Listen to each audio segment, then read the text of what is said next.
Thank you very much. Delighted you came out today on this bright sunny day. We're going to be outdoors in a little bit because we'll be over at the University of Texas, and we expect to have a few hundred people. We're going to have more than 200 people there.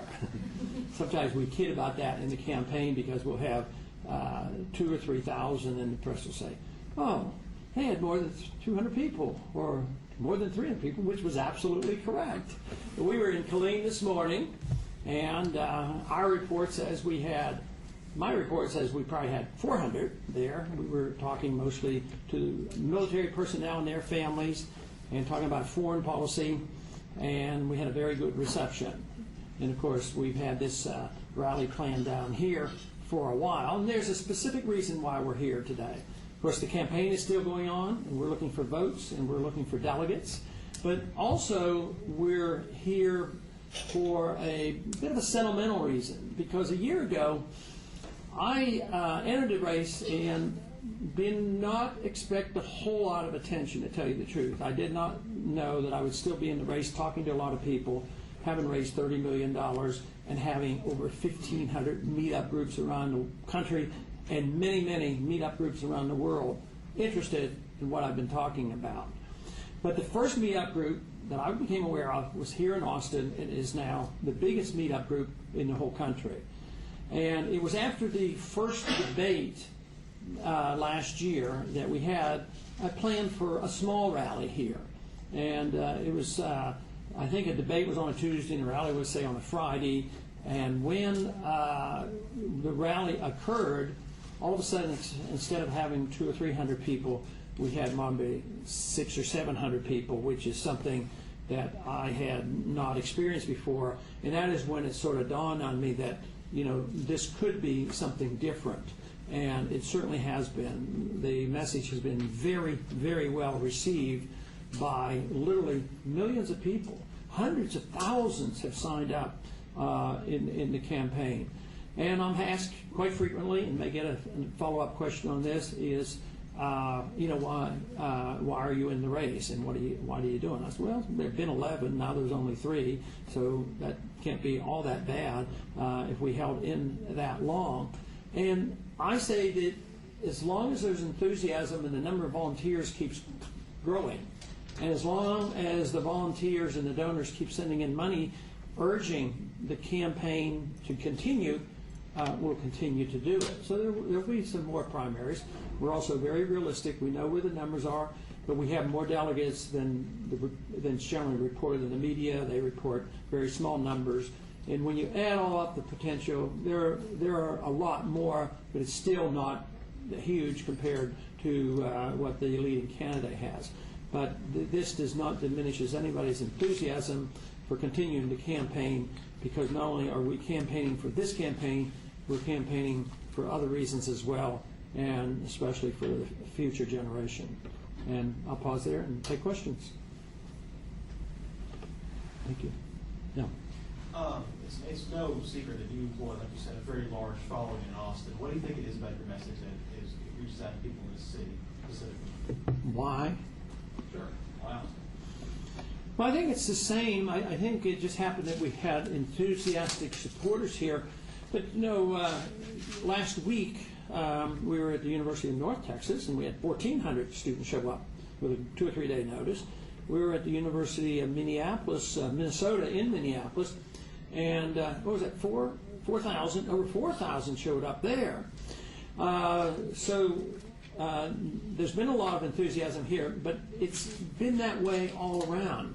The interesting thing is we do tap into a group of individuals who have been shunned from the political process over the years because they felt like no matter what they did, they always got shorted and didn't get anywhere, and they sort of drop out.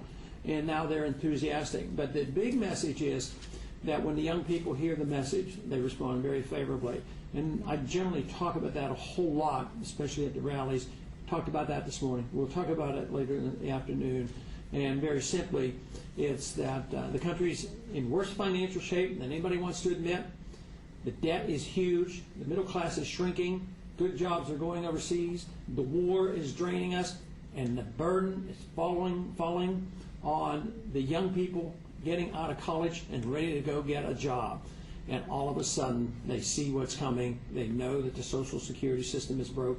They know they can't pay for the entitlements, and they are very alert to it, and they know that what I'm talking about is different than they hear from anybody else, and they believe it's the right message, even though it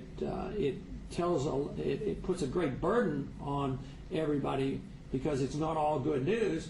But most of the time, the students come away with good news and feel like it's good news because at least we recognize there's a problem, and the answers can be found in less government, more freedom, than just more of the same old thing.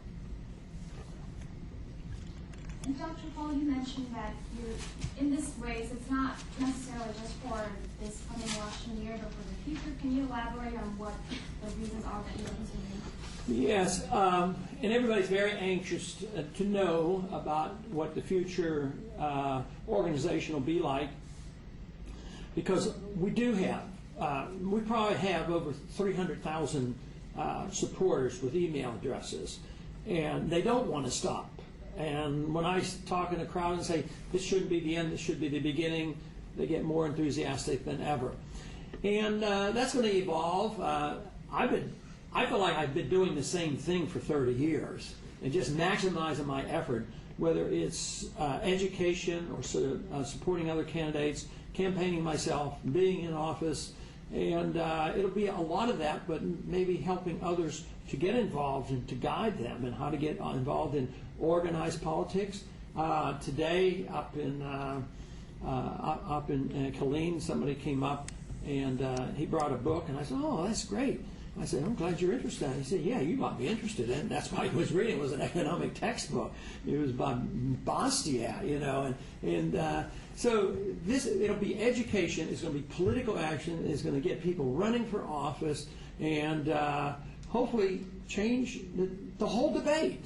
Hopefully change the whole country, because we have not seen a significant change in philosophy or trends. There's absolutely no difference between what happens from one administration to the next, except in the rhetoric.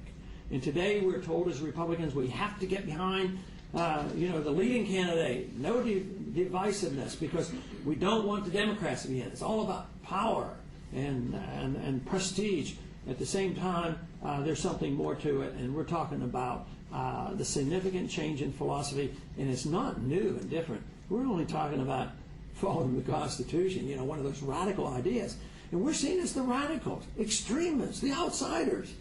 And all we're talking about is the Constitution. I mean, that's where we are today. So it's a major undertaking.